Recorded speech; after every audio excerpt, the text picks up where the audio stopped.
Hello, my wonderful, beautiful friends, guys. Welcome back to our entitled people, where you know the deal. People believe the world revolves around them and nobody else matters. And in today's episode, OP tells a story about the time new Karen neighbors decide to steal her driveway, and they actually call cops about it. Guys, I hope you enjoy the stories today. Don't shake your heads too hard. And as always, you can send or link your post to this email right here. Let's dive in.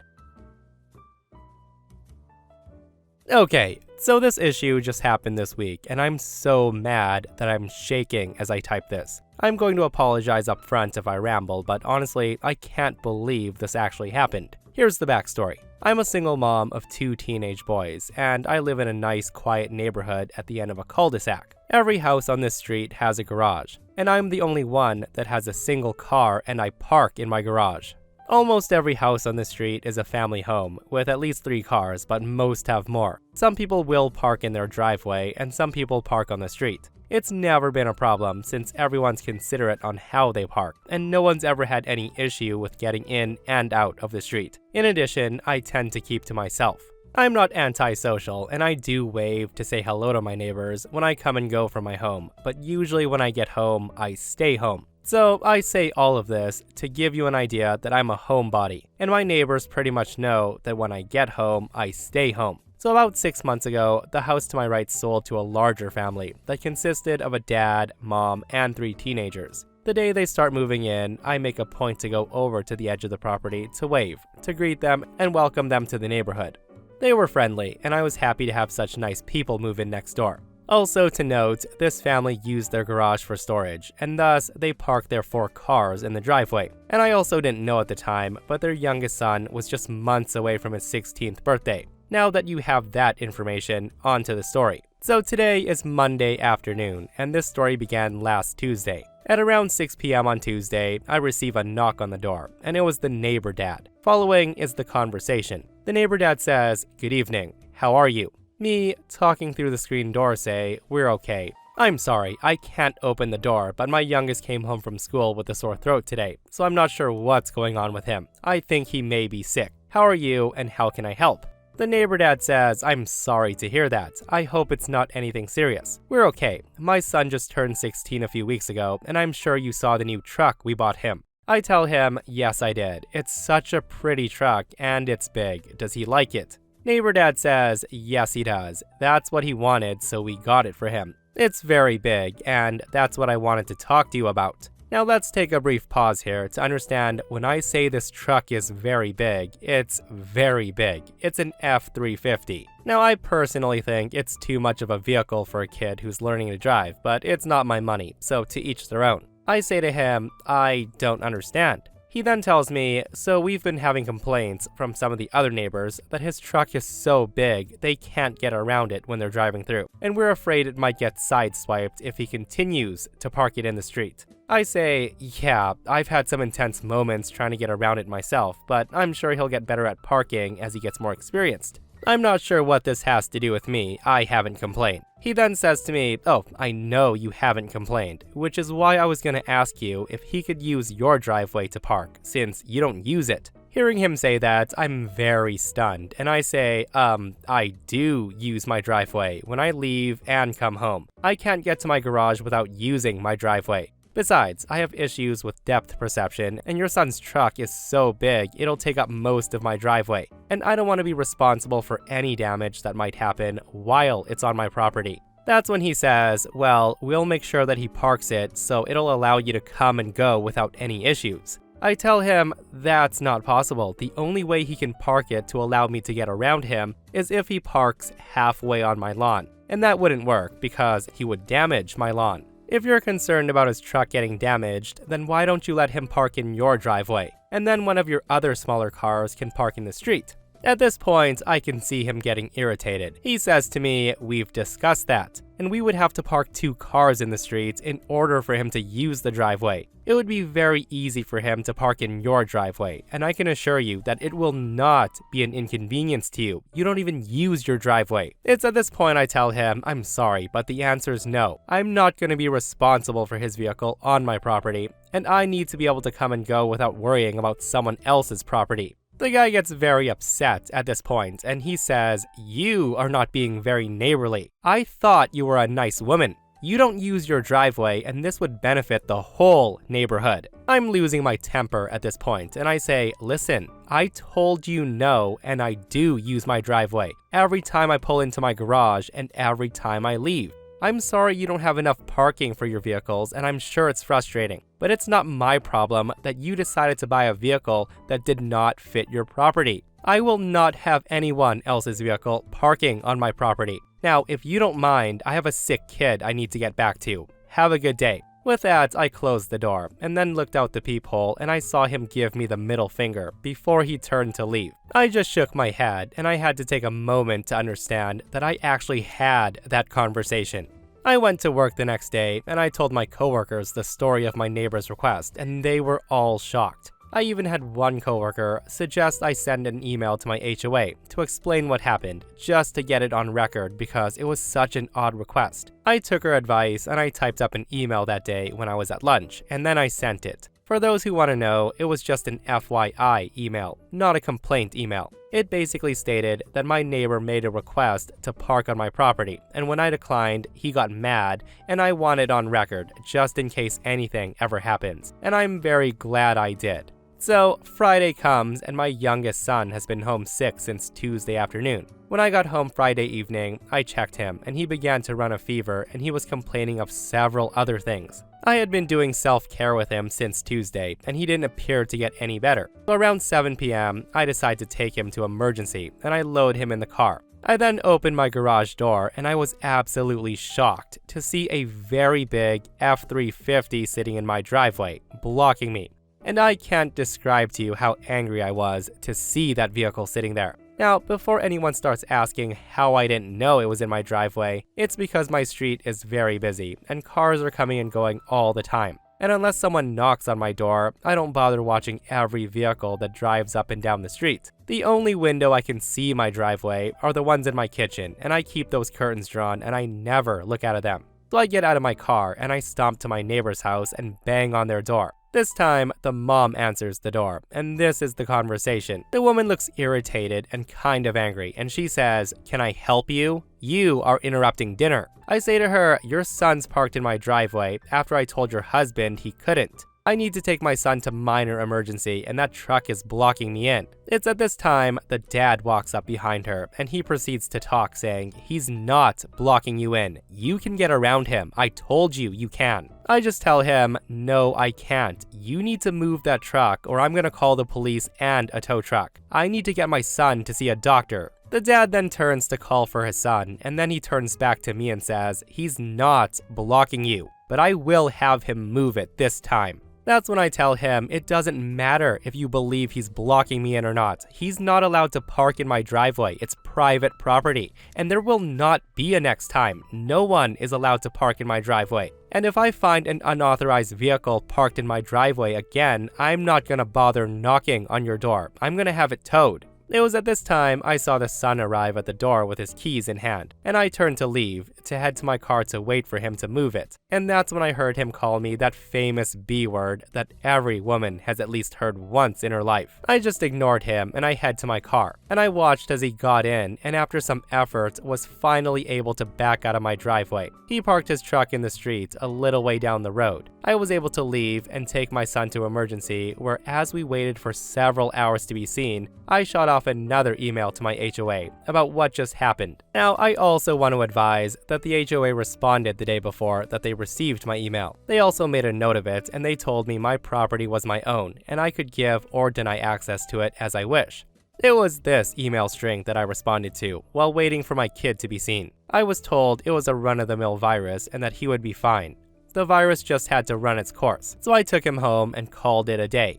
On Saturday evening, my oldest starts complaining of a sore throat, and I was starting to feel poorly myself. My youngest appeared to be getting better, so I figured whatever he had, we were getting. So I stayed in all Saturday and Sunday. On Sunday evening, at about 5:30, my oldest son spiked a really high fever. It didn't come down enough, so I loaded him in the car and off to minor emergency we went. The only one that I could find that was open on Sunday at this time was on the other side of town. So I had to drive 20 minutes just to get there, and we end up waiting 3 hours just to get in the door. And then another 45 minutes until we saw the doctor. The doctor did state that she could hear some wheezing in his lungs, so she prescribes an inhaler, but basically told me the same thing. He has a run-of-the-mill virus and to let it run its course. I had to drive even further to the 24-hour pharmacy available to pick up the inhaler, and we didn't get back to the house until almost midnight. So let me set this scene for you. My son is half asleep in the passenger seat, and he's complaining that he wants to go home. Me, I'm exhausted, and I'm feeling drained from being out all day, waiting and dealing with doctors. I'm just looking forward to going to bed when I round the corner and I saw that stupid truck sitting in my driveway. I couldn't even pull in because he was blocking me, and I also noticed that he was parked partially on my lawn, destroying my grass. I was so mad that I could hardly see straight. So I googled and I found a 24-hour tow truck service, and I explained that I had an unauthorized vehicle on my property that I need towing. The woman said it would be about 30 minutes before they could get a truck there, and I said I was fine. In the meantime, I walked my kid to the house and I put him to bed, and then quickly went outside and took a picture from the street to show how much of the driveway he was taking, and that he was also parked on my lawn. Now, the thing is, I couldn't understand why they would keep parking in my driveway, even after I told them no. And the only thing I could come up with is that since there had been no activity at my house for hours that day, my neighbors probably assumed that I was in for the night and wouldn't notice the truck in my driveway. Now, this is pure speculation, but it's normal for me to be in for the night, especially after 6 p.m. I don't know if they missed me leaving or just saw me leave, but it really doesn't matter because I told them they couldn't park on my property. It was about 12:30 when the tow truck arrived, and I half expected my neighbors to come running out. But there wasn't any activity from them, and the driver left with the truck without incident. After that, I went inside and shot off another email to my HOA, along with pictures and an explanation that I had towed the vehicle, and then went to bed. Well, at 6 o'clock this morning, I woke up to someone loudly banging very rapidly on my door. I didn't even have to look, I knew who it was. So I grabbed my phone and hit the video record button. Before I opened the door, I looked through the peephole and I saw the dad and his son at my door. I opened the door and this is the conversation. The dad's very angry and he's yelling, "Where the F is the truck?" Me, as calmly as I could say, "It was towed. You can call such and such company to make arrangements to get it back." He then screams at me and says, "You didn't have the right to tow it. How dare you, you bitch. You are going to pay to get it back. I'm not paying a single dime." I just tell him I had every right to tow an unauthorized vehicle on my property. I told you not to park on my property and you did it anyway. It blocked me from getting into my driveway last night. I told you I was going to have it towed after the last time you parked without my permission, and I won't be paying anything to get it back. The guy just loses it and he screams at me saying, "You stole my truck, you effing B. I'm calling the police. I'm gonna sue the crap out of you." Me, having enough of this, said, "Go ahead. In the meantime, I'm sick and I'm going back to bed." I then closed the door and I stood there for a moment. I looked out the peephole and they were still standing there. The guy starts banging on the door and he was ringing my doorbell non-stop.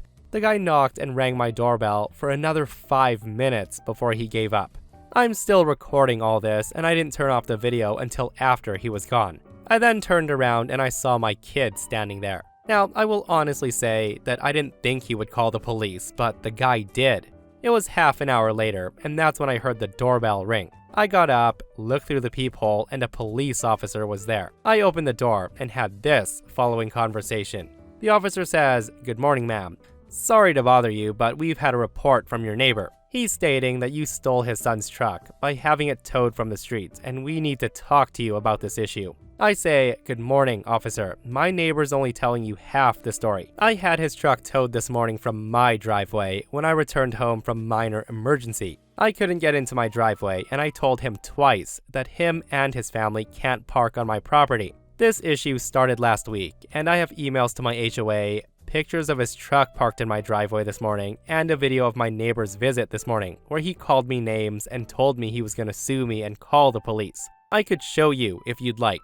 The officer says, "Yes, so you're saying that the truck in question was on your property without your permission and you had it towed?" I tell him, "Yes, last Tuesday, he asked if I would allow his son to park in my driveway. I told him no, and he got mad at me and flipped me off before leaving. Then Friday evening, when I was leaving, I discovered his son had parked in my driveway and I couldn't leave my garage. I then went over and demanded they remove the vehicle, and I told them at that time that I would have the truck towed if they parked on my property again. I came home late this morning and the truck was in my driveway, so I had it towed. The officer then said, "I just want to confirm, so you're saying that it wasn't parked on the street, but it was in your driveway, and you have proof of this?" I tell him, "Yes sir, if you'll give me a minute, I'll print off the emails I sent to the HOA that documents the issues, and I will also show you the picture and video as well." With this, the police officer said he would wait for me to print everything off.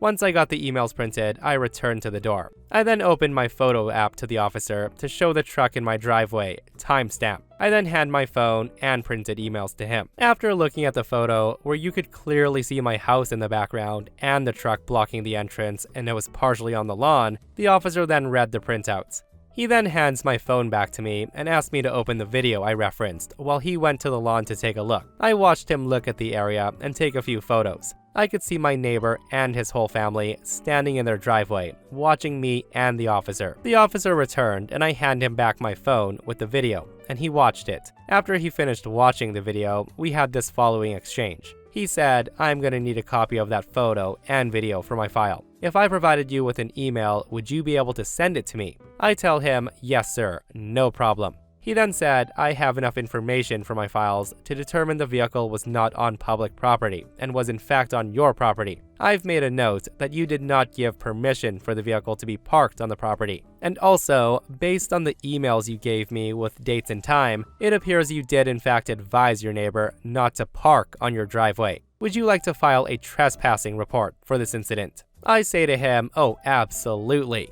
He then said to me, "I can see you're not feeling well. You can either file with me now or you can go online." He then gets out his business card and starts writing on it and then hands it to me. He says, "Here's my business card with my email address that you need to use to send me your photo and video, and the case number's on the card as well. Do you want to file with me now?" I tell him, "Honestly, I'm exhausted and I would prefer to file online later."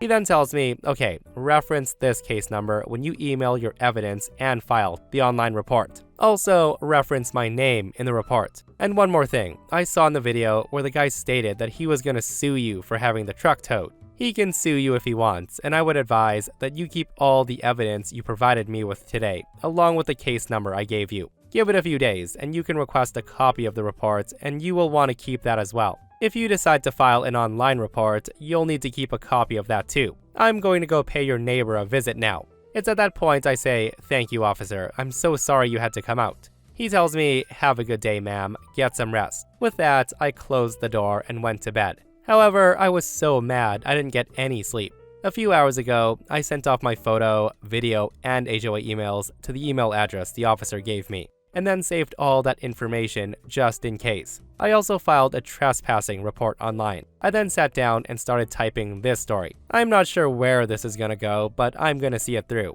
And I know that I'm gonna get a lot of pushback from people saying I should have knocked on their door and had them move the truck. But I feel I was in the right to have the truck towed. I'll post an update later if there's anything that comes of my report, or if the guy does actually follow up on his threat and sue me. What a story that was, guys. And yeah, even though many people may think that what OP did was extreme, she did warn the neighbor to not park in her driveway multiple times, and this is exactly what they get. I'm 100% on OP's side. And honestly, I would have done the same thing. Like, how many times was she going to have to knock on the neighbor's door to get them to move? I've read enough of these stories to know that sometimes you gotta go to extremes to let your neighbors know that you cannot be picked on and bullied around. And this person comments and says, "Hi, I'm former law enforcement, and in case you have any doubt in your mind about the morality of your actions, I would like to say that this is the best handled case of neighbor trespass I've ever heard. You documented everything, provided sufficient time and opportunity to resolve the matter in a neighborly fashion, but not so much time that implied permission could be argued. And you kept your emotions in check while handling it all. I commend you." And for all who are curious, OP does come back to say, "So I'm getting a lot of messages asking about the truck and if there's been any retaliation. Yes, the neighbors got the truck back, and no, I don't know how much it costs them to do so. He's still parking it in the street, but he's parking it further down, next to the entrance of the road. As far as I can tell, they haven't done anything to my property, and they haven't said anything to me since that day. Although I have gotten some pretty nasty glares and looks from them when I see anyone from their family. And let's hope it stays that way, right? Because seriously, I'd rather have neighbors shun me for their whole lives than for them to get vindictive and start a war with me. With that said though, if I were in OP's shoes, I would be making sure to get some cameras pointed at the driveway. Something those neighbors can see very clearly to deter them from trying anything. Okay, so this next post is also parking related, where OP wants to know if what he did was justified. Guys, listen to this one. So my son is 10 years old, and on his birthday a few months ago, he wanted to set up a tropical aquarium. Since then, he's been super devoted to looking after the fish and cleaning the tank. And honestly, I've loved seeing how responsible he's been. So as a reward for his hard work, I decide to get him a new fish. The fish store is in a small mall with limited parking. When I first arrived, I parked normally. I went inside and purchased the fish. I then got back in my car and I start driving home. That's when I noticed that the bag the fish was in had sprung a leak somehow. It wasn't a huge hole, but it was leaking significantly, enough that I didn't think it would last the whole drive home. So I decided to turn around backwards towards the mall. When I got to the mall parking lot, I drove around a couple of times and I could not find a spot anywhere. By now, the bag had lost quite a bit of water and I saw that it was nearly empty. That's when I saw an empty disabled spot right by the front entrance. So I make the decision to park quickly, run inside and get a new bag and run back out. All in all, I was parked there for about 5 minutes. But when I came back outside, a woman who was there came up to me. She was very accusatory. She was saying, "You don't look very disabled. You can't park there." The woman was clearly a Karen, but I had no time for this. All I could say was, "No, but my fish was." I then left and she gave me a scowl as I drove away.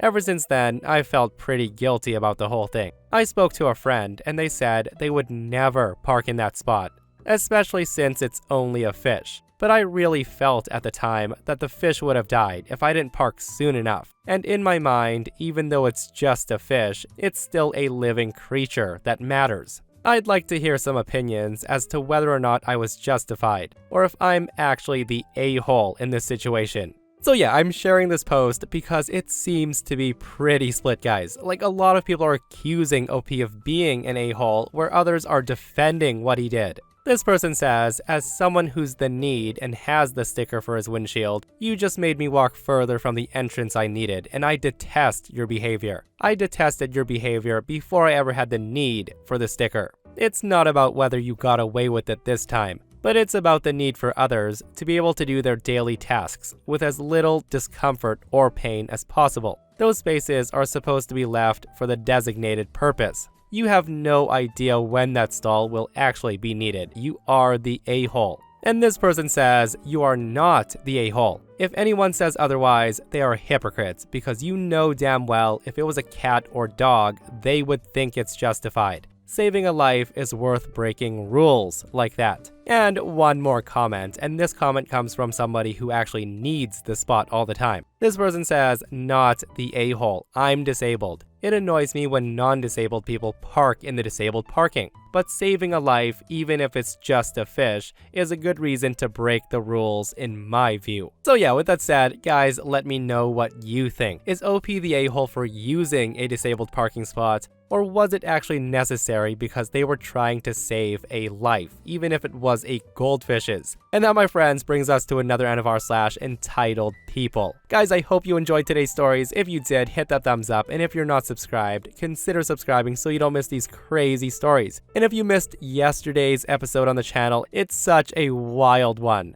A Karen demands OP give her free money, and she absolutely destroys OP's world when told no. Guys, go check it out if you haven't, and myself and Stevie Boy will see you guys in the next one. We love you.